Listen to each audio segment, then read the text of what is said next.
It goes in there, and here's the plug. You can plug this, so it will go in there like that. And hold it. And then you put the lamp.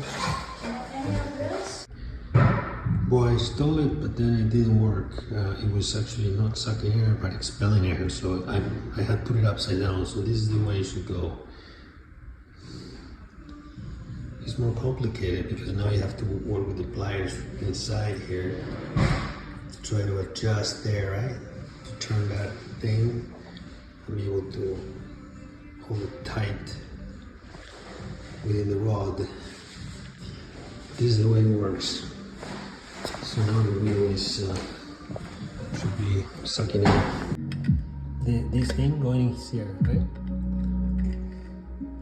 Yeah. Are you filming? Okay, 1, 2, 3, now film.